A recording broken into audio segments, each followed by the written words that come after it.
ദൈവനാമത്തിന് മഹത്വം ഉണ്ടാകട്ടെ. പ്രിയ വായനാ സുഹൃത്തെ, താങ്കൾക്ക് യേശു കർത്താവിൻ്റെ നാമത്തിൽ സ്നേഹവന്ദനം. ഇന്ന് നവംബർ 27, ഒന്നാമത്തെ വായനാ ഭാഗം, എസ്തർ പുസ്തകം 2-ാം അധ്യായം. ഇന്ന് വസ്തി രാജ്ഞി അല്ലാതായിരിക്കുന്നു. രാജാവിൻ്റെ കോപമൊക്കെ ശമിച്ചു. അപ്പോൾ രാജഭൃത്യന്മാർ അദ്ദേഹത്തിന് ഒരു ഉപദേശം കൊടുത്തു. നമ്മുടെ രാജ്യത്തിലെ സകല സ്ഥലങ്ങളിൽ നിന്നും രാജാവിന് ഏറ്റവും സുന്ദരിയും സുമുഖിയുമായ ഒരു രാജ്ഞിയെ നമുക്ക് അന്വേഷിക്കണം എന്ന് പറഞ്ഞു. ആ കന്യകമാരെ കൊട്ടാരത്തിൽ കൊണ്ടുവന്ന് അവർക്ക് ശുദ്ധീകരണം ചെയ്ത് അവരിൽ നിന്ന് രാജാവിന് ഏറ്റവും ഇഷ്ടമായ രാജാവിന് കൊള്ളാമെന്ന് തോന്നുന്ന ഒരു യുവതിയെ, ഒരു കന്യകയെ രാജാവിന് രാജ്ഞിയായിട്ട് സ്വീകരിക്കണം. അത് രാജാവിന് ബോധ്യമായി. അങ്ങനെ അവിടെ വസ്തിക്ക് വരും രാജാവ് ഇരിക്കാൻ വേണ്ടിയിട്ട് സ്ത്രീകളെ അന്വേഷിക്കാൻ ആരംഭിച്ചു. അങ്ങനെ അന്തഃപുരത്തിലൊരു ഷണ്ഡനുണ്ട്. ആ ഷണ്ഡൻ്റെ വിചാരണയിൽ സ്ത്രീകളെ ഏൽപ്പിക്കുകയും അവർക്ക് വിശദീകരണം ചെയ്യുന്ന സമയത്ത് കൊടുക്കേണ്ടതൊക്കെ കൊടുക്കുകയും വിശദീകരണത്തിന് ചില ചിട്ടവട്ടങ്ങൾ, മൂറ്, അതുപോലുള്ള പല കാര്യങ്ങളും വെച്ചിട്ട് ഒരു വർഷം, അത് പിന്നെ 6 മാസം, അങ്ങനെയൊക്കെയുള്ള കാലം വെച്ചിട്ട് ശുദ്ധീകരണത്തിന് തീരുമാനിക്കുകയും ചെയ്തു. അവിടെ ബെന്യാമീനായ കീശിൻ്റെ മകനായ ശിമയുടെ മകനായ യായീരിൻ്റെ മകൻ മൊർദെഖായി എന്നു പേരുള്ളൊരു യഹൂദൻ ആ സ്ഥലത്തുണ്ടായിരുന്നു. ഈ കൊട്ടാരത്തിൻ്റെ പരിസരത്ത്, കൊട്ടാരത്തിനകത്തൊക്കെ ആയിട്ടുണ്ടായിരുന്നു. അദ്ദേഹത്തിൻ്റെ ഇവിടെ വരുന്നത് യൊഖന്യാവ് എന്ന് പറയുന്ന ആ രാജാവിനെ പിടിക്കപ്പെട്ടുകൊണ്ടിരുന്ന കാലത്താണ് യെരുശലേമിൽ നിന്ന് ഇവിടെ എത്തുന്നത്. അദ്ദേഹത്തിൻ്റെ ചിറ്റപ്പൻ്റെ മകളായിട്ട് ഹദസ എന്നൊരു ചിറ്റപ്പൻ്റെ മകളുണ്ടായിരുന്നു. ഈ ഹദസയ്ക്ക് അമ്മയപ്പന്മാരില്ലാത്തതുകൊണ്ട് മൊർദെഖായിയാണ് ഹദസയെ വളർത്തിയത്. പക്ഷേ ഈ സുന്ദരിയായ യുവതിയായിരുന്നു ഹദസ. ആ രാജകൽപ്പന പരസ്യമായപ്പോൾ ഈ ഹേഗായിയുടെ ശൂഷൻ രാജധാനിയിൽ ഈ ഷണ്ഡനായ അദ്ദേഹം അന്തഃപുരപാലകരാണ്. വെറും ഷണ്ഡൻ മാത്രമല്ല, ഷണ്ഡന്മാരെയാണ് അന്തഃപുരപാലകന്മാരായിട്ട് നിയമിക്കുന്നത്. എങ്കിൽ അന്തഃപുരത്തിൻ്റെ കാര്യത്തിൽ നിയമിക്കപ്പെടുന്ന പുരുഷന്മാരൊക്കെയും ഷണ്ഡന്മാരായിരിക്കും.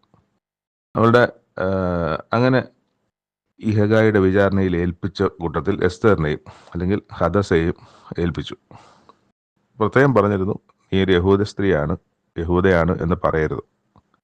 അങ്ങനെ ഈ എസ്തറും തൻ്റെ ജാതിയും കുലമൊന്നും അറിയിച്ചില്ല. അന്നും ഈ കാലത്തൊക്കെയും മൊർദെഖായിയുടെ കൽപ്പനയിലും ഒക്കെ അനുസരിച്ച് ജീവിക്കുന്ന കുട്ടിയാണ് ഹദസ. അതുകൊണ്ട് തന്നെ മൊർദെഖായി പറഞ്ഞതിനെ പുറകെ ഒന്നും മാറാതെ അതനുസരിച്ച് തന്നെ തൻ്റെ കുലം അവിടെ അറിയിച്ചില്ല. അതിൻ്റെ ഈ ശുദ്ധീകരണത്തിൻ്റെ ക്രമീകരണത്തെക്കുറിച്ച് എഴുതിയിരിക്കുന്നത്, ഓരോ യുവതിക്ക് 12 മാസം സ്ത്രീജനത്തിന് വേണ്ടിയുള്ള നിയമപ്രകാരം ചെയ്തു കഴിഞ്ഞ ശേഷം 6 മാസം മൂർതൈലവും പിന്നെ 6 മാസം സുഗന്ധവർഗവും സ്ത്രീകൾക്ക് ശുദ്ധീകരണത്തിന് വേണ്ടിയുള്ള മറ്റ് വസ്തുക്കൾ കൊണ്ട് ശുദ്ധീകരണ കാലം തികയും. ഓരോരുത്തർക്ക് അശ്വരോഷ രാജാവിൻ്റെ സന്നിധിയിൽ ചെല്ലുവാൻ മുറ വരുമ്പോൾ ഓരോ യുവതി രാജസന്നിധിയിൽ ചെല്ലും. അന്തഃപുരത്തിൽ നിന്ന് രാജധാനിയോളം തന്നോട് കൊണ്ടുപോകേണ്ടത് അവൾ ചോദിക്കുന്നതൊക്കെയും അവൾക്ക് കൊടുക്കുകയും ചെയ്യും. സന്ധ്യാസമയത്ത് അവൾ ചെല്ലും. പ്രഭാതത്ത് രാവിലെ രാജാവിൻ്റെ അടുത്ത് നീങ്ങി പോരുകയും ചെയ്യും. എന്നിട്ട് അത് 2-ാമത്തെ ഒരു അന്തഃപുരമുണ്ട്, അവിടേക്കാണ് മടങ്ങിപ്പോകുന്നത്. രാജാവിന് ഇഷ്ടം തോന്നിയിട്ട് അവളെ പേർ പറഞ്ഞ് പിന്നീട് വിളിച്ചില്ലാതെ പിന്നെ അവൾക്ക് രാജസന്നിധിയിൽ പോകാനൊക്കത്തില്ല. ഒരു പ്രാവശ്യം പോകാനൊക്കെയുള്ളൂ. രാജാവ് വിളിക്കണം, പേര് പറഞ്ഞ് വിളിക്കണം. എന്നാൽ ഈ ഹദസയ്ക്ക് അല്ലെങ്കിൽ എസ്തറിന് രാജസന്നിധിയിൽ പോകാനുള്ള മുറ വന്നപ്പോൾ അവളങ്ങനെ അമിതമായിട്ടൊന്നും ആവശ്യപ്പെട്ടില്ല. ഹേഗായി പറഞ്ഞത് മാത്രമേ ചോദിച്ചുള്ളൂ. അത് അവൾക്ക് ലഭിച്ചു. അവൾ പോയി. രാജാവിൻ്റെ വാഴ്ചയുടെ 7-ാമത്തെ ആണ്ടിൽ 10-ാം മാസത്തിൽ രാജസന്നിധിയിൽ പോവുകയും ചെയ്തു. രാജാവ് എസ്തറിനെ സകല സ്ത്രീകളെക്കാളും അധികം സ്നേഹിച്ചു. സകല കന്യകമാരിലും അധികം കൃപ അവളോട് പക്ഷവും തോന്നിയിട്ട് അവൻ രാജകിരീടം അവളുടെ തലയിൽ വെച്ച് അവളെ വസ്തിക്ക് പകരം രാജ്ഞിയാക്കി. ഒരുപാട് പെൺകുട്ടികൾ, കന്യകമാർ രാജാവിൻ്റെ സന്നിധിയിൽ പോവുകയും ഒക്കെ ചെയ്തപ്പോഴും ഈ എസ്തറിനാണ് ഭാഗ്യമുണ്ടായത്. എസ്തറിനെ അഹശ്വേരോശ് രാജാവിൻ്റെ രാജ്ഞിയായിട്ട് അവരോധിക്കുകയും ചെയ്യുകയാണ്. ഓർക്കണം, 127 സംസ്ഥാനങ്ങൾ വാഴുന്ന രാജാവെന്ന് പറയാനൊക്കുമോ, അതോ അതിന് മുകളിലായി ചക്രവർത്തി എന്ന് പറയാനൊക്കുമോ? അത്ര കണ്ട് വിശാലമായ അന്നത്തെ ഭൂമിയിലെ ഏറ്റവും വലിയ രാജ്യത്തിൻ്റെ രാജാവാണ്. ആ രാജാവിൻ്റെ രാജ്ഞിയായിട്ട് ഇന്ന് ഒരു യഹൂദ സ്ത്രീയാണ് ഉള്ളത് എന്നുള്ളതാണ് നമ്മൾ മനസ്സിലാക്കേണ്ടത്. അപ്പം ആ തരത്തിലേക്ക് കാര്യങ്ങളെ എത്തിക്കപ്പെട്ടിരിക്കുകയാണ്. അപ്പം നമുക്കിത് സാധാരണ ഒരു മനുഷ്യനാൽ സാധിക്കുന്ന കാര്യമല്ലെന്ന് നമുക്ക് പ്രത്യേകം മനസ്സിലാവും. പക്ഷേ ഈ പുസ്തകത്തിൽ ഒരിടത്തും ദൈവത്തിൻ്റെ പേരോ ദൈവം എന്നൊരു വാക്കോ നമുക്ക് കാണാനൊക്കത്തില്ല. പക്ഷേ ദൈവത്തിൻ്റെ പ്രവൃത്തി കൃത്യമായി നമുക്ക് ഈ പുസ്തകത്തിൽ കാണാനും കഴിയും. അപ്പം അങ്ങനെ എസ്തേർ നേരത്തെ മൊർദെഖായി പറഞ്ഞതുപോലെ തൻ്റെ കുലവും ജാതിയുമൊന്നും രാജാവിനെയും അറിയിച്ചില്ല എന്നുള്ളതാണ്. മുമ്പത്തെ പോലെ തന്നെ അനുസരണയോട് തന്നെ അത് ചെയ്തു. അതിൽ ഈ സമയത്ത് ഒരു സംഭവം അവിടെ നടക്കുന്നുണ്ട്. രാജാവിൻ്റെ കാവൽക്കാരന്മാരിൽ 2 പേർ, അവർ 2 ഷണ്ടന്മാരാണ്. അവർ രാജാവിനെ കൊല്ലാനോ കയ്യേറ്റം ചെയ്യാനോ ഒക്കെ ശ്രമിക്കുന്നുണ്ട്. പക്ഷെ ഇത് മൊർദെഖായി അറിയുകയും മൊർദെഖായി രാജ്ഞിക്ക് എസ്തറിന് അറിവ് കൊടുക്കുകയും എസ്തർ അത് രാജാവിനോട് പറയുകയും രാജാവ് അത് അന്വേഷിച്ചപ്പോൾ കാര്യം ശരിയാണെന്ന് മനസ്സിലാക്കുകയും അവർ 2 പേരും തൂക്കിക്കളയുകയും ചെയ്തു. എന്നിട്ട് മൊർദെഖായി പറഞ്ഞിട്ട് തന്നെയാണ് എസ്തർ ഇത് അവിടെ അവതരിപ്പിക്കുന്നത്. അതുകൊണ്ട് തന്നെ ഇങ്ങനൊരു സംഗതി അവിടെ മൊർദെഖായി അറിയിച്ച വിവരം തന്നെ എഴുതി മൊർദെഖായിയുടെ പേര് വെച്ച് തന്നെ ഇത് ഡയറിയിൽ അല്ലെങ്കിൽ ദിനവൃത്താന്ത പുസ്തകത്തിൽ എഴുതിയും വെക്കുന്നുണ്ട്. അപ്പം ഇതാണ് നമ്മൾ ഈ പറഞ്ഞു വന്ന കാര്യത്തിൽ ഒരു വ്യത്യസ്തമായ കാര്യം ഈ അധ്യായത്തിൽ നടക്കുന്നത്. ഇതൊരു പ്രധാനപ്പെട്ട കാര്യമാണ്. കാരണം ഇതിന് ഭാവിയിൽ ഒരു പ്രാധാന്യം ഉണ്ട് താനും. അതുകൊണ്ടാണ് ഇതിവിടെ എഴുതി വെച്ചിരിക്കുന്നത്. അപ്പം അതാണ് ഈ എസ്തർ 2-ാം അധ്യായത്തിലെ കാര്യങ്ങളുടെ ഒരു വിവരണം. 2-ാമത്തെ വായനാ ഭാഗം ആമോസ് പ്രവചനം 7-ാം അധ്യായം. ഇവിടെ തനിക്ക് ഒരു കാഴ്ച കണ്ടു എന്ന് പറഞ്ഞുകൊണ്ട് അദ്ദേഹം തന്നെ എഴുതുകയാണ് ആമോസ് പ്രവാചകൻ. കർത്താവ് എനിക്ക് കാണിച്ചു തന്നത് പുല്ല് 2ാമത് മുളച്ചു തുടങ്ങുന്നതിനെ കുറിച്ച് കാണിക്കുകയാണ്. അപ്പം പുല്ല് 2ാമത് മുളച്ചു വരുന്നത് യോവേൽ പ്രവചനത്തിലൊരു കിളിയുടെ സംഹാരം അല്ലെങ്കിൽ ആക്രമണം ഉണ്ടല്ലോ, അതുപോലെ അതായിരിക്കാം ചിലപ്പോൾ. എന്തായാലും കാണിച്ചു തരുന്നത് പുല്ല് 2ാമത് മുളച്ചു വരികയും വിട്ടിലുകൾ അതിനെ ആക്രമിക്കാൻ വേണ്ടി വരികയും ചെയ്യുന്നതാണ്. അപ്പം അങ്ങനെ ദേശത്തെല്ലായിടത്തും പച്ചക്കറികളും ഫലങ്ങളും എല്ലാം വെട്ടുകിളികൾ വീണ്ടും തിന്നു കഴിയുമ്പോൾ ഈ ജനം വല്ലാത്ത കഷ്ടത്തിലാവും. അതുകൊണ്ട് ഈ കാഴ്ച കണ്ടപ്പോൾ എല്ലാം തിന്നു തീർന്നു. ദേശത്തിലെ സസ്യം തിന്നു തീർന്നു കഴിഞ്ഞപ്പോൾ അത് കാഴ്ചയിലാണ്, ദർശനത്തിലാണ്. അപ്പം ദൈവത്തോട് ആമോസ് പ്രവാചകൻ പറയുകയാണ്, കർത്താവായ യഹോവേ ക്ഷമിക്കണമേ, യാക്കോബ് എങ്ങനെ നിവർന്നു നിൽക്കും, അവൻ ചെറിയവനല്ലോ എന്ന് പറഞ്ഞു. അപ്പം ദൈവം അതിനെക്കുറിച്ച് അനുതപിച്ചു. അത് സംഭവിക്കില്ല എന്ന് ദൈവം ആമോസ് പ്രവാചകനോട് പറയുകയും ചെയ്തു. എന്നാൽ 2ാമത് കാണിച്ചു തന്നത് ഒരു തീ കൊണ്ട് വ്യവഹരിക്കാൻ പോകുന്നതിനെ സംബന്ധിച്ചാണ്. അത് സമുദ്രത്തെ വറ്റിച്ച് കളഞ്ഞിട്ട് ഈ ദൈവത്തിൻ്റെ ഓഹരിയായ ഈ ഇസ്രായേലിനെ തീ കൊണ്ട് തിന്നുവാനായിട്ട് ഭാവിക്കുന്നതാണ് കാണുന്നത്. അപ്പോൾ ആമോസ് പ്രവാചകൻ ദൈവത്തോട് അപേക്ഷിച്ചു, യഹോവയായ കർത്താവേ മതിയാക്കണമേ, യാക്കോബ് എങ്ങനെ നിവർത്തി നിൽക്കും, അവൻ ചെറിയവനല്ലോ എന്ന് പറഞ്ഞു. ദൈവം അതിനെക്കുറിച്ച് അനുതപിച്ചു. എന്നിട്ട് അത് സംഭവിക്കുകയില്ല എന്ന് ആമോസ് പ്രവാചകനോട് പറയുകയാണ്. എന്നാൽ 3ാമത് കാഴ്ച ദൈവം കാണിച്ചു കൊടുത്തത്, കർത്താവ് കയ്യിലൊരു തൂക്കുകെട്ട് പിടിച്ചുകൊണ്ട് ഒരു മതിൽമേൽ നിന്നിട്ട് ആമോസിനോട് ചോദിച്ചു, നീ എന്ത് കാണുന്നു എന്ന് ചോദിച്ചു. ഞാനൊരു തൂക്കുകെട്ട കാണുന്നു എന്ന് പറഞ്ഞു. അപ്പോൾ ദൈവം അതിന് മറുപടി പറഞ്ഞത്, ഞാൻ എൻ്റെ ജനമായ ഇസ്രായേലിൻ്റെ നടുവിൽ ഒരു തൂക്കുകെട്ട് പിടിക്കും, ഞാൻ ഇനി അവരെ ശിക്ഷിക്കാതെ വിടുകയില്ല. ഇസ്ഹാക്കിൻ്റെ പൂജാഗിരികളും എല്ലാം പാഴാകും, അവരുടെ വിശുദ്ധ മന്ദിരങ്ങൾ ശൂന്യമായി തീരും. ഞാൻ യൊരോബയാം ഗ്രഹത്തോട് വാളുമായി എതിർത്ത് നിൽക്കും എന്നരുളി ചെയ്തു. ഇപ്പോൾ യൊരോബയാമിൻ്റെ കാലത്ത് ആണ് ഈ പ്രവചന ശുശ്രൂഷ നടക്കുന്നതെന്നുള്ളത് നമ്മളിതിൻ്റെ 1-ാമത്തെ അധ്യായത്തിൽ നമ്മൾ വായിക്കുന്നുണ്ട്. അപ്പോൾ ആ യൊരോബയാം ഗ്രഹത്തോട് വാളുമായി എതിർത്ത് നിൽക്കും എന്നരുളി ചെയ്തു. പക്ഷെ അവിടെ ആ ഭാഗം അവിടെ കഴിയുകയാണ്. എന്നാൽ ബഥേലിൽ ഒരു പുരോഹിതനുണ്ടായിരുന്നു, അമസ്യാവ് എന്നാണ് പേര്. അദ്ദേഹം ഇസ്രായേൽ രാജാവിന് അടുക്കൽ ആളയച്ചിട്ട് പറഞ്ഞു, അങ്ങനെ ആമോസ് എന്നൊരുത്തൻ ഇവിടെ ഉണ്ട്, അവൻ ഇസ്രായേൽ ഗൃഹത്തിൻ്റെ മധ്യേ നിനക്ക് വിരോധമായി കൂട്ടുകെട്ടുണ്ടാക്കുകയാണ്, അവൻ്റെ വാക്കൊക്കെയും സഹിക്കാൻ കഴിയുന്നതല്ല, യൊരോബെയാം രാജാവ് വാൾ കൊണ്ട് മരിക്കുമെന്നും ഇസ്രായേൽ പ്രവാസത്തിലേക്ക് പോകേണ്ടി വരും എന്നൊക്കെയാണ് അവൻ പറഞ്ഞുകൊണ്ടിരിക്കുന്നത്. എന്നിട്ട് ഈ ആമോസ് തന്നെ ആമോസിനോട് അമസ്യാവ് പറഞ്ഞു, എടാ ദർശക, യഹൂദ ദേശത്തിലേക്ക് ഓടിപ്പൊക്കൊള്ളാം, അവിടെ നീ പ്രവചിച്ച് നിന്റെ ആഹാരം ജീവിതം കഴിച്ചോണം, അഹോവൃത്തി കഴിച്ചോണം എന്നാണ്. അപ്പം ഇതെല്ലാം ഒരു വയറിൻ്റെ പണിയായിട്ടാണ് അഹോവൃത്തി കഴിക്കുക എന്ന വാക്കുകൊണ്ട് അർത്ഥമാക്കുന്നത്. ഇവിടെ നീ പ്രവചനം ചെയ്ത് ജീവിക്കുകയല്ലേ, ആഹാരം കഴിച്ച് ജീവിക്കുകയല്ലേ, നിന്റെ തൊഴിലല്ലേ ഇതെന്നുള്ളതാണ്. അപ്പോൾ ഇവിടെ ഇനി ബഥേലിലൊന്നും ഇവിടെ പ്രവചിക്കരുത്, അല്ലെങ്കിൽ ശമരിയയിൽ പ്രവചിക്കരുത്, ഇസ്രായേൽ പ്രവചിക്കരുത്, യഹൂദ ദേശത്ത് പോയി അവിടെ പ്രവചിച്ച് ജീവിച്ചോണം എന്ന് പറഞ്ഞു. അതിന് ആമോസ് മറുപടി പറഞ്ഞത്, ഞാൻ പ്രവാചകനല്ല, പ്രവാചക ശിഷ്യനുമല്ല, ഞാൻ ഇടയനും കാട്ടത്തിപ്പഴം പെറുക്കുന്നവനും ആയിരുന്നു. അങ്ങനെ ഞാനത് ചെയ്തുകൊണ്ടിരിക്കുമ്പോൾ യഹോവയായ ദൈവം എന്നെ പിടിച്ചു, നീ ചെന്ന് എൻ്റെ ജനമായ ഇസ്രായേലിനോട് പ്രവചിക്കുക എന്ന് പറഞ്ഞു. അതുകൊണ്ടാണ് ഞാനിപ്പം ഇങ്ങനെ പ്രവചിക്കാനായിട്ട് വന്നത്. എന്നാൽ നീ ഇതൊക്കെ പറഞ്ഞല്ലോ, നീ ഇസ്രായേലിനെ കുറിച്ച് പ്രവചിക്കരുത്, ഇസ്രായേൽ ഗൃഹത്തിന് നിന്റെ വചനം പൊഴിക്കരുത് എന്ന് നീ പറഞ്ഞല്ലോ. അമസ്യാവിനോടാണ്, ഈ പുരോഹിതനോടാണ് നീ ഇത് പറഞ്ഞല്ലോ. നിനക്ക് സംഭവിക്കാൻ പോകുന്നത് ഞാൻ പറഞ്ഞുതരാം. നിന്റെ ഭാര്യ നഗരത്തിൽ വേശ്യയാകും, നിന്റെ പുത്രന്മാരും പുത്രിമാരും വാൾ കൊണ്ടും മരിക്കും, നിന്റെ ദേശം അളവുനൂൽ കൊണ്ട് വിഭാഗിക്കപ്പെടും, നീയോ ഒരു അശുദ്ധ ദേശത്ത് വെച്ച് മരിക്കും. ഒരു കാര്യമില്ലായിരുന്നു, മര്യാദയ്ക്കിരുന്നെങ്കിൽ ഇതൊന്നും അയാളുടെ ജീവിതത്തിൽ സംഭവിക്കില്ലായിരുന്നു. ഇയാൾ ഇത് ചെയ്തതുകൊണ്ട് ദൈവം അയാളോട് സംസാരിക്കാൻ വേണ്ടി ആമോസിനോട് പറയുകയും തൻ്റെ ജീവിതത്തിൽ വരാനിരിക്കുന്ന ഒരു കഷ്ടത്തെ സംബന്ധിച്ച് ഈ അമസ്യാവോട് അറിയിക്കുകയും ചെയ്യുകയാണ്. അയാൾ ചെയ്ത പ്രവൃത്തിക്കുള്ള പ്രതിഫലമാണ് അവിടെ കിട്ടുന്നത്.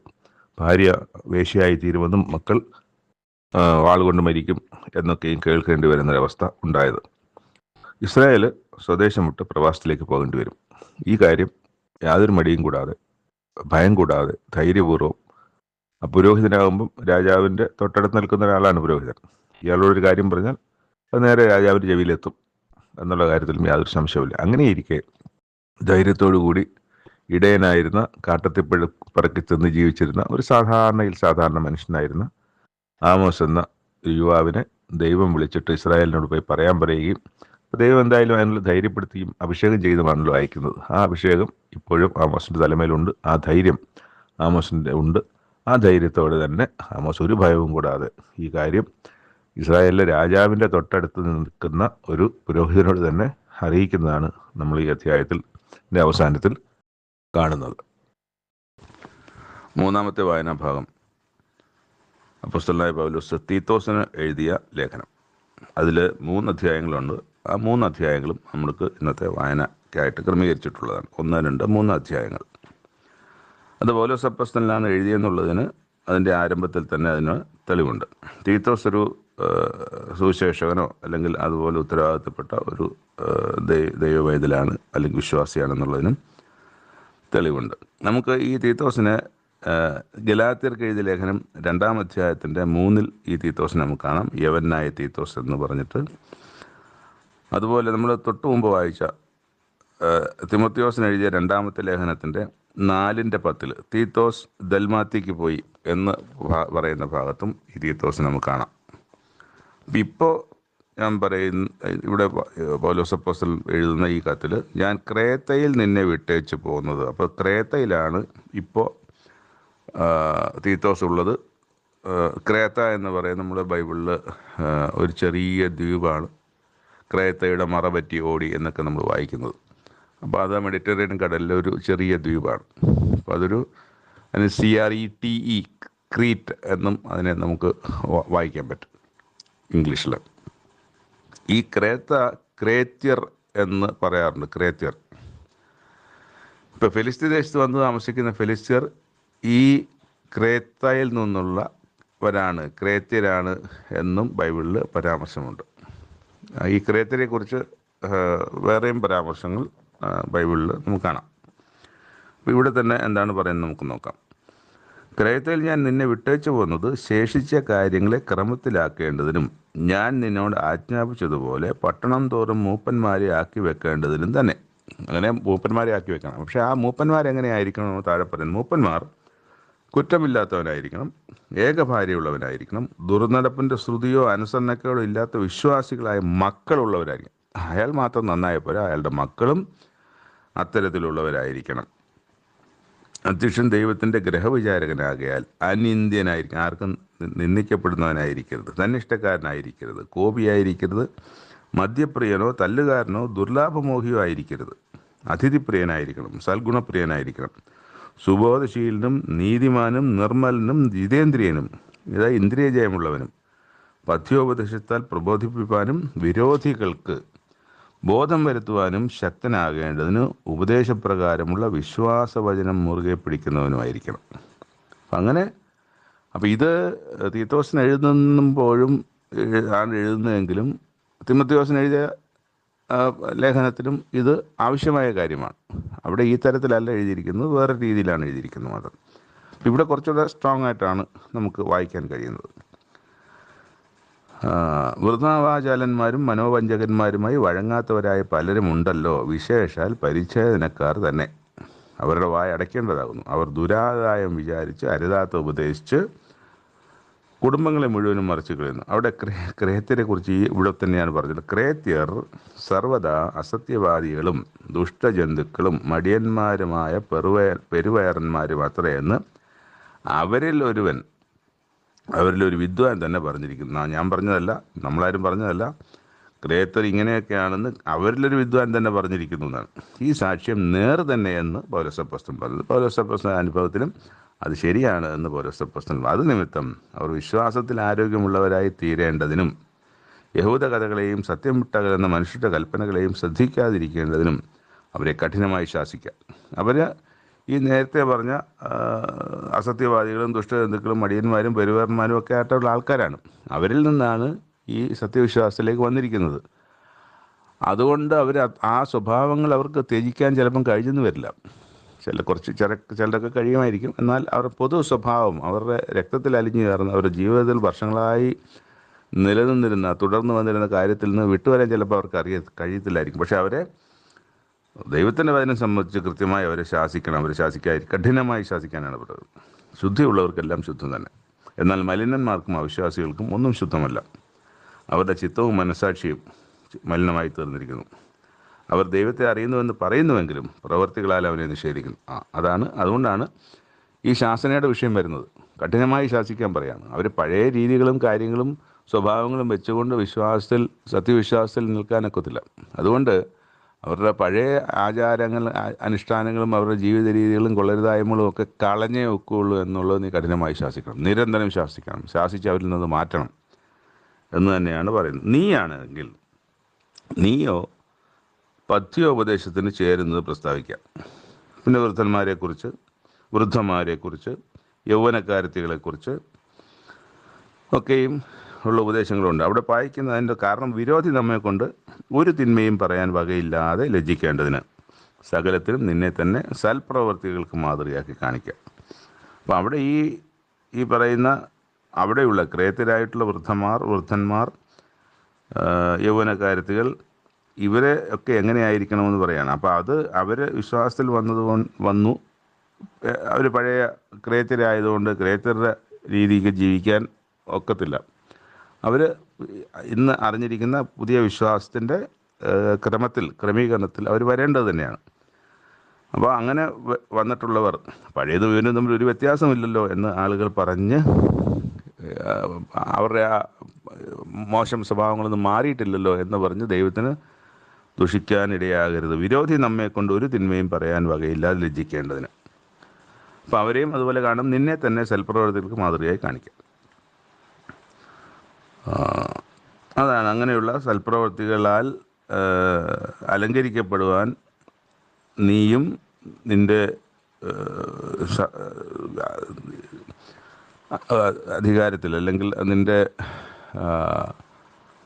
വലയത്തിലുള്ള അല്ലെങ്കിൽ നിൻ്റെ കൈക്കീഴുള്ള ജനത്തെ, വിശ്വാസികളെയും അങ്ങനെ സൽപ്രവർത്തിക്കാരാക്കി മാറ്റുക എന്നുള്ളതാണ്. നേരത്തെ അങ്ങനെ അല്ല അവർ. അതാണ് എൻ്റെ പറയാൻ കാരണം. സകല മനുഷ്യർക്കും രക്ഷാകരമായ ദൈവകൃപ ഉദിച്ചുവല്ലോ. നാം ഭാഗ്യകരമായ പ്രത്യാശയ്ക്കായിട്ടും മഹാദൈവവും നമ്മുടെ രക്ഷിതാവുമായ യേശുക്രിസ്തുവിൻ്റെ തേജസ്സിൻ്റെ പ്രത്യക്ഷതയ്ക്കായിട്ടും കാത്തുകൊണ്ട് ഭക്തികേടും പ്രപഞ്ചമോഹങ്ങളും വർജിച്ചിട്ട് എന്നാണ് നമ്മൾ വായിക്കുന്നത്. അപ്പം ഇവിടെ പറയുന്നൊരു കാര്യം, മഹാദൈവവും നമ്മുടെ രക്ഷിതാവുമായ യേശുക്രിസ്തു. ശരിക്ക് അതങ്ങനല്ല. മഹാദൈവത്തിൻ്റെയും നമ്മുടെ രക്ഷിതാവായ യേശുക്രിസ്തുവിൻ്റെയും തേജസ്സിൻ്റെ പ്രത്യക്ഷതയ്ക്കായിട്ടെന്നാണ്. അപ്പം മഹാദൈവവും നമ്മുടെ രക്ഷിതാവായ യേശുക്രിസ്തുവാണ് മഹാദൈവം എന്ന് അവിടുത്തെ എഴുത്തിൽ അങ്ങനെയാണ് എഴുതിയിരിക്കുന്നത്. യേശുക്രിസ്തു മഹാദൈവമാണ്. മഹാദൈവവും യേശുക്രിസ്തുവുമാണ്. അപ്പം യേശുക്രിസ്തുവിൻ്റെ തേജസ്സിൻ്റെ പ്രത്യക്ഷത വരുത്തുന്നത് ദൈവമാണ്. അപ്പം ദൈവം യേശുക്രിസ്തുവിൻ്റെ മഹാപ്രത്യക്ഷത വരുത്തും. ആ പ്രത്യാശയ്ക്കായി കാത്തുകൊണ്ട് ഭക്തികേടും പ്രപഞ്ചമോഹങ്ങളും വർജിച്ചിട്ട് ഈ ലോകത്തിൽ സുബോധത്തോടും നീതിയോടും ദൈവഭക്തിയോടും കൂടി ജീവിച്ചു പോരേണ്ടതിന് അത് നമ്മെ ശിക്ഷിച്ചു വളർത്തുന്നു. എന്നെയും നിന്നെയും ഒക്കെ ശിക്ഷിച്ചു വളർത്തുന്നു. നമ്മുടെ ഉപദേശം കേട്ട് വരുന്നവരെയും ശിക്ഷിച്ചു വളർത്തേണ്ടതാണ്. അവൻ നമ്മെ സകല അധർമ്മത്തിൽ നിന്നും വീണ്ടെടുത്ത് സൽപ്രവർത്തികളിൽ ശുഷ്കാന്തിയുള്ള ഒരു ജനമായി തനിക്ക് ശുദ്ധീകരിക്കപ്പെടേണ്ടതിന് തന്നെത്താൻ നമുക്ക് വേണ്ടി ഒരുക്കുന്നു.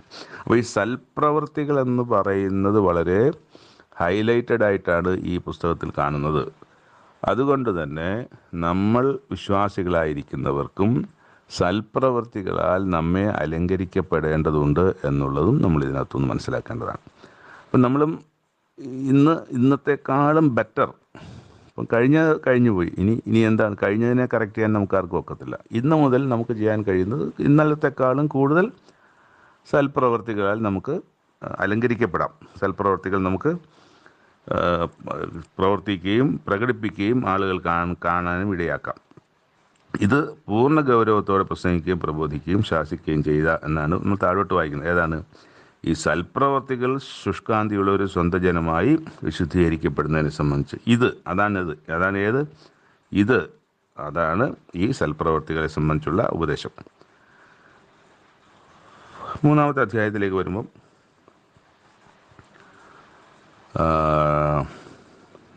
നമ്മുടെ രക്ഷിതാവായ ദൈവത്തിൻ്റെ ദയയും മനുഷ്യപ്രീതിയും ഉദിച്ചപ്പോൾ അവൻ നമ്മെ നാം ചെയ്ത നീതിപ്രവർത്തികളാലല്ല തൻ്റെ കരുണപ്രകാരം അത്രേ രക്ഷിച്ചത്. നാം അവൻ്റെ കൃപയാൽ നീതീകരിക്കപ്പെട്ടിട്ട് പ്രത്യാശപ്രകാരം നിത്യജീവൻ്റെ അവകാശികളായി തീരേണ്ടതിന് പുനർജനന സ്നാനം കൊണ്ടും നമ്മുടെ രക്ഷിതാവ് യേശുക്രിസ്തു മൂലം നമ്മുടെ മേൽ ധാരാളമായി പകർന്ന പരിശുദ്ധാത്മാവിൻ്റെ നവീകരണം കൊണ്ടും തന്നെ. ഈ വചനം വിശ്വാസയോഗ്യം. അപ്പോൾ എങ്ങനെയാണ് ഞാനും നീയും ഇന്ന് തീത്തോസ് ക്രേത്തയിലുള്ള മനുഷ്യരും ഇനി അനേകർ ഈ സത്യത്തിലേക്ക് വരുന്നവരും ഒക്കെയും എങ്ങനെയാണ് ആ പ്രോസസ്സ് എന്നുള്ളതും അവിടെ എഴുതിയിട്ടുണ്ട്. അങ്ങനെയാണ് ഇപ്പോൾ ദൈവത്തിൻ്റെ കരുണ അല്ലാതെ നമ്മുടെ ആരുടെയും സൽപ്രവർത്തികളോ നമ്മുടെ ആരുടെയും മെച്ചപ്പെട്ട ജീവിതം കൊണ്ടോ അല്ലെങ്കിൽ യോഗ്യമായതുകൊണ്ടോ നല്ലവരായതുകൊണ്ടോ അല്ല ദൈവത്തിൻ്റെ കരുണപ്രകാരം അത്ര രക്ഷിക്കപ്പെട്ടിരിക്കുന്നത് എന്നുള്ളത് നമ്മൾ മനസ്സിലാക്കണം. ആരും രക്ഷിക്കപ്പെട്ടത് അല്ലെങ്കിൽ രക്ഷയുടെ അനുഭവത്തിൽ ആരും രക്ഷിക്കപ്പെട്ടിട്ടില്ല. രക്ഷിക്കപ്പെടാനിരിക്കുന്നതേ ഉള്ളൂ. അവസാനത്തോളം സഹിച്ച് നിൽക്കുന്നവൻ രക്ഷിക്കപ്പെട്ടു നമ്മൾ ഇന്നും പലരും പറയുന്നത് കേൾക്കുന്നുണ്ട്. പക്ഷെ ആരും രക്ഷിക്കപ്പെട്ട ആരുമില്ല. രക്ഷിക്കപ്പെട്ട ഒരാൾ മാത്രമേ ഉള്ളൂ, യേശുക്രിസ്തു മാത്രമാണ് രക്ഷിക്കപ്പെട്ടത്. ഇനി രക്ഷിക്കപ്പെടുവാനുള്ളവരാണുള്ളത്. അവർ രക്ഷിക്കപ്പെടും എന്നുള്ള വിശ്വാസത്താൽ അത് പറയുന്നത് എന്ന് പറഞ്ഞാൽ കുഴപ്പമില്ല. പക്ഷേ രക്ഷിക്കപ്പെട്ടിട്ടില്ല എന്നുള്ള സത്യമായി തന്നെ അവശേഷിക്കുന്നു. അപ്പം അങ്ങനെ തൻ്റെ കരുണപ്രകാരം അത്രേ രക്ഷിച്ചത്. നാം അവൻ്റെ കൃപയാൽ നീതീകരിക്കപ്പെട്ടിട്ട് പ്രത്യാശപ്രകാരം നിത്യജീവൻ്റെ അവകാശികളായി തീരേണ്ടതിന് പുനർജനന സ്നാനം കൊണ്ടും നമ്മുടെ രക്ഷിതാവ് യേശുക്രിസ്തു മൂലം നമ്മുടെ മേൽ ധാരാളമായി പകർന്ന പരിശുദ്ധാത്മാവിൻ്റെ നവീകരണം കൊണ്ടും തന്നെ. ദൈവത്തിൽ വിശ്വസിച്ചവർ സൽപ്രവർത്തിയെക്കുറിച്ച് അവിടെ പ്രത്യേകം വീണ്ടും പറയുന്നുണ്ട്. ദൈവത്തിൽ വിശ്വസിച്ചവർ സൽപ്രവർത്തികളിൽ ഉത്സാഹികളായിരിക്കാൻ കരുതേണ്ടതിന് നീ ഇത് ഉറപ്പിച്ച് പറയണം. ഇത് ശുഭവും മനുഷ്യർക്ക് ഉപകാരവുമാകുന്നു. മൗഢ്യതർക്കവും വംശാവലികളും കലഹവും ന്യായപ്രമാണത്തെക്കുറിച്ചുള്ള വാദവും ഒഴിഞ്ഞു നിൽക്കാം. അപ്പോൾ ഇത് പറയുന്ന ആരാ? ഈ വംശാവലിയെക്കുറിച്ച് നന്നായി പറയാനുള്ള ഒരുവനാണ്. ആ പൗലോസ് അപ്പോസ്തലൻ പോലും തൻ്റെ വംശാവലിയെക്കുറിച്ച് പറയുന്നില്ല. എന്താണ് വംശാവലി? വംശാവലി എന്ന് പറയുന്നത് ആ, പിന്നെ അയാളുടെ ഗോത്രം, സെബുലൂൻ ഗോത്രത്തിൽ പിറന്നവൻ. അപ്പം സെബുലൂൻ എവിടെയാണ് നിൽക്കുന്നത്? യാക്കോബിൻ്റെ 12 മക്കൾ ഒരുവനാണ് സെബുലൂൻ. ആ സെബുലൂൻ്റെ അവിടെ മുതൽ പറയുകയാണ് തൻ്റെ ഗോത്രം ഏതാണ്, തൻ്റെ പാരമ്പര്യം ഏതാണെന്ന്. അപ്പോൾ തൻ്റെ അപ്പൻ്റെ പേര്, അപ്പൻ്റെ പേര്, അപ്പൻ്റെ പേര്, അങ്ങനെ കുറേയേറെ തലമുറ മുതൽ വേണമെങ്കിൽ അങ്ങ് സെബുലൂൻ വരെ പറയാൻ അവർക്ക് കഴിയും. അത്ര വലിയ പാരമ്പര്യമുണ്ട്. പക്ഷേ ആ പാരമ്പര്യങ്ങളെയൊന്നും ഞാൻ വലിയ കാര്യമാക്കുന്നില്ല എന്ന് പൗലോസ് അപ്പോസ്തലൻ വേറൊരിടത്ത് പറയുന്നുണ്ട്. അപ്പം അങ്ങനെ അത്തരം വംശാവലികളൊക്കെ നമുക്കും പറയാമല്ലോ. നമ്മൾ ഇന്ന കുടുംബത്തിലായിരുന്നു, ഞാൻ അറ്റതായിരുന്നു, മറിച്ചതായിരുന്നു എന്ന് പറയുന്നവരോട് എനിക്കൊരു കാര്യം ചോദിക്കുന്നത്, നീ അത്ര വലിയ കേമപ്പെട്ട സാധനമായിരുന്നെങ്കിൽ നീ പിന്നെ എന്തിനാ ഇങ്ങോട്ട് വന്ന് അവിടെ നിന്നാൽ പോരായിരുന്നു? അല്ലേ? അതല്ലേ എൻ്റെ സത്യം. അപ്പം ഇന്നും പഴയ കേമത്വത്തെക്കുറിച്ച്, പണ്ട് നിന്ന സ്ഥലത്തെക്കുറിച്ച്, ഞങ്ങൾ 10,000 പേരുള്ള സ്ഥലം, 5,000 പേരുള്ള, 1,500 പേരുള്ള സഭയായിരുന്നു എന്ന് പറഞ്ഞ്, അല്ലെങ്കിൽ ദേശത്ത് ക്ഷേത്രത്തിൽ അല്ലെങ്കിൽ ഇന്ന അവിടുത്തെ മൂർത്തിയുടെ സ്വർണം കൊണ്ട് നടക്കാൻ അധികാരവും അവകാശമുള്ള കുടുംബമായിരുന്നു ഞങ്ങളുടെ കുടുംബം എന്നൊക്കെ പറയുന്നവർക്ക് അതൊക്കെ വലിയ കാര്യമായിരുന്നെങ്കിൽ അവിടെ തന്നെ നിന്നാൽ പോരെ? എന്തിനാണ് ഇതിലേക്ക് വന്നത്? അപ്പോൾ ഇനിയും ആ കാര്യങ്ങളുടെ പുകഴ്ച പറയരുത്. അത് തൃണവൽഗണിക്കുക തന്നെ വേണം. കാരണം അതിനേക്കാളും ശ്രേഷ്ഠമായ കാര്യമാണ് ഇന്ന് നമ്മുടെ കൈകളിൽ എത്തിയിരിക്കുന്നത്. നമ്മൾ അതിലാണ് ആയിരിക്കുന്നത്. അങ്ങനെയുള്ളവർക്ക് ഇതിനേക്കാളും ശ്രേഷ്ഠമായിട്ട് വേറൊന്നുമില്ല. അപ്പോൾ പഴയതിൻ്റെ ശ്രേഷ്ഠയും മഹിമതയും പറയുന്നെങ്കിൽ അവർക്ക് ഇതിനേക്കാളും ശ്രേഷ്ഠമായ കാര്യം അതാണെന്ന് ഇന്നും അവരുടെ മനസ്സിലുണ്ട് എന്നുള്ളതാണ്. അത് എത്തേണ്ടടുത്ത് എത്തിക്കില്ല എന്നുള്ള കാര്യം അടിവരയിട്ട് ഇവിടെ പറഞ്ഞുകൊള്ളട്ടെ. അപ്പം മൗഢ്യതർക്കം, വംശാവലി, കലഹം, ന്യായപ്രമാണത്തെക്കുറിച്ചുള്ള വാദം, ഇതൊക്കെ നീ ഒഴിഞ്ഞു നിന്നാൽ മതി. അപ്പം നീ ഒഴിഞ്ഞു നിൽക്കണം. നിന്നെ കേൾക്കുന്നവരും ക്രയത്തിലുള്ള വിശ്വാസികളൊക്കെ ഒഴിഞ്ഞു നിൽക്കണം. ഇവ നിഷ്പ്രയോജനവും വ്യർത്ഥവുമാണെന്നാണ് പൗലോസ് അപ്പോസ്തലൻ പറയുന്നത്. സഭയിൽ ഭിന്നത വരുത്തുന്ന മനുഷ്യനോട് ഒന്ന് രണ്ട് വട്ടം ബുദ്ധി പറയണം. അതിട്ട് കേട്ടില്ലെങ്കിൽ അവനെ അങ്ങ് ഒഴിവാക്കണം. ഒഴിവാക്കാന്ന് പറഞ്ഞാൽ പുറത്താക്കണമെന്നല്ല. പിന്നെ അവനെ ആ രീതിയിൽ കണ്ടാൽ മതി. കാര്യങ്ങൾ സഹകരിപ്പിക്കണ്ട, ഉത്തരവാദിത്തങ്ങൾ കൊടുക്കണ്ട. ഏതെങ്കിലും ഉത്തരവാദിത്തം ഉണ്ടെങ്കിൽ അവനെ അതിൽ നിന്ന് മാറ്റാം. ഇങ്ങനെയുള്ള കാര്യങ്ങളിൽ നിന്നല്ല. അല്ലെങ്കിൽ തള്ളിക്കളയുക എന്ന് പറഞ്ഞാൽ പുറത്താക്കുക എന്നുള്ള അർത്ഥത്തിലല്ല. ബുദ്ധി പറഞ്ഞ ശേഷം അവനെ ഒഴിക്കുക, അവനെ പല കാര്യങ്ങളിൽ നിന്ന് ഒഴിവാക്കി നിർത്തുക. ഇങ്ങനെയുള്ളവർ വക്രബുദ്ധിയായി പാപം ചെയ്ത് തന്നെത്താൻ കുറ്റം വിധിച്ചിരിക്കുന്നു എന്ന് നിനക്കറിയാമല്ലോ. അവസാനം ഞാൻ അർത്തമോസിനെയോ തിഹിക്കോസിനെയോ അങ്ങോട്ട് അയക്കുമ്പോൾ നിക്കപ്പോലിസിൽ വന്ന് എന്നോട് ചേരുവാൻ ശ്രമിക്കാം. തീത്തോസ് എന്നോട് വന്ന് ചേരുവാൻ ശ്രമിക്കാം. ഞാൻ അവിടെ ശീതകാലം കഴിപ്പാൻ നിശ്ചയിച്ചിട്ടുണ്ട്. ന്യായശാസ്ത്രിയായ സേനാസിനും അപ്പല്ലോസിനും ഒരു മുട്ടും വരാതെ വണ്ണം ഉത്സാഹിച്ച് വഴിയാത്ര അയക്കാം. നമുക്കുള്ളവരും ഫലമില്ലാത്തവരാകാതെ അത്യാവശ്യ സംഗതികളിൽ സൽപ്രവർത്തികൾക്ക് മുമ്പരായിരിക്കാൻ പഠിക്കട്ടെ. സൽപ്രവർത്തികൾ എന്ന് പറയുമ്പം ഇവിടെ ഈ പറഞ്ഞല്ലോ, സേനാസിനും അപ്പല്ലോസിനും ഒരു മുട്ടും വരാതെ വഴിയാത്രയ്ക്കുള്ളത് കൊടുത്തു വേണം അയക്കാൻ. അപ്പം എന്ന് പറയുന്ന നമ്മുടെ കൂടെയുള്ള വിശ്വാസികൾക്ക്, സഹോദരി സഹോദരങ്ങൾക്ക് ആവശ്യമായ കാര്യങ്ങൾ ചെയ്തു കൊടുക്കണം. സാമ്പത്തികമായ കാര്യങ്ങൾ കൊടുക്കണം, ആഹാരം കൊടുക്കാൻ പറ്റുന്നിടത്ത് ആഹാരം കൊടുക്കണം, ഉപദേശങ്ങൾ കൊടുക്കാൻ പറ്റുന്ന ഉപദേശങ്ങൾ, നല്ല പുസ്തകങ്ങൾ വായിക്കാൻ കൊടുക്കണം. ഇങ്ങനെ പല കാര്യങ്ങളും നമുക്ക് കൂടെയുള്ളവർക്ക് ചെയ്യാൻ പറ്റും. പുറത്തുള്ളവരൊക്കെ മാത്രമല്ല, അകത്തുള്ളവരോടും നമുക്ക് സൽപ്രവർത്തികളാൽ മുമ്പന്മാരായിരിക്കാൻ പരിശ്രമിക്കാമെന്നുള്ളതാണ്. എന്നിട്ട് ഏറ്റവും അവസാനം എന്നോട് കൂടെയുള്ളവർ എല്ലാവരും നിനക്ക് വന്ദനം ചൊല്ലുന്നു. തീത്തോസിന്, ഞങ്ങളെ വിശ്വാസത്തിൽ സ്നേഹിക്കുന്നവർക്ക് വന്ദനം ചൊല്ലുക. അപ്പം ഞങ്ങളെ അറിയാവുന്നവരും, ഞങ്ങൾക്കെല്ലാവരും അറിയണമെന്നില്ലല്ലോ, ഞങ്ങളെ പക്ഷേ അറിയാവുന്നവർ ഒരുപാട് പേരുണ്ടാകും. അവർക്കൊക്കെ ഞങ്ങളുടെ വന്ദനം അർപ്പിക്കുക. ഞങ്ങൾ അവർക്കൊക്കെ വന്ദനം ചെയ്യുന്നു. നീ അവരെ ഞങ്ങളെ വന്ദനം അറിയിക്കുക. മാത്രമല്ല, ഇത് വായിച്ചു കേൾക്കേണ്ടടുത്ത് വായിച്ച് കേൾപ്പിക്കേണ്ടവരുന്നു. മറ്റേ എഫെസ്യർക്കും ഗലാത്യർക്കും ഒക്കെ എഴുതിയ, കൊരിന്ത്യർക്കും റോമർക്കും ഒക്കെ എഴുതിയ ലേഖനങ്ങൾ അവരുടെ സഭകളിലൊക്കെ വായിക്കാം, മറ്റു സഭകളിലും വായിക്കാം. ഇവിടെ ഇത് ഇവർക്ക് വേണ്ടിയുള്ളതാണ്, തീത്തോസിനും തിമോത്തിയോസിനും ഒക്കെ ഉള്ളതാണ്. ഇത് വായിക്കാമോ എന്ന് എനിക്കറിയില്ല. വായിക്കാവുന്നതാണെങ്കിൽ, അല്ലെങ്കിൽ ശുശ്രൂഷകന്മാരുടെ ഒരു മീറ്റിംഗ് വിളിച്ചു കൂട്ടുമ്പോൾ അവിടെ വേണമെങ്കിൽ ഇതൊക്കെ വായിക്കാം. പൊതുജനത്തിന് വായിച്ച് കേൾപ്പിക്കേണ്ട കാര്യമില്ല. എന്നാൽ ശുശ്രൂഷകന്മാരായിരിക്കുന്ന, സുവിശേഷം അറിയിക്കുന്ന, നേതൃത്വത്തിൽ നിൽക്കുന്ന ആൾക്കാർക്ക് ഇത് വായിച്ച് കേൾപ്പിക്കാവുന്നതാണെന്ന് ഞാൻ കരുതുന്നു. അതിനകത്ത് അങ്ങനെ എഴുതിയിട്ടില്ല ഒരിടത്തും, ഞാൻ അങ്ങനെ കരുതുകയാണ്. ഒരിക്കൽ കൂടി കേട്ടിരുന്ന താങ്കൾക്ക് നന്ദി പറയുന്നു. ദൈവം നടത്തിയ വിധങ്ങളോർത്ത് ദൈവത്തിനും വലിയ വലിയ നന്ദി, ഹൃദയം നിറഞ്ഞ നന്ദി അറിയിക്കുന്നു.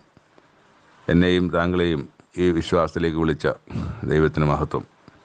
ദൈവനാമം മഹത്വപ്പെടുമാറാകട്ടെ. വായന ഭാഗങ്ങൾ ഇവിടെ എല്ലാം അവസാനിക്കുക. നാളെ പുതിയ വായന ഭാഗങ്ങൾ വേണ്ടി നമുക്കൊന്ന് വീണ്ടും കാണാം. നന്ദി.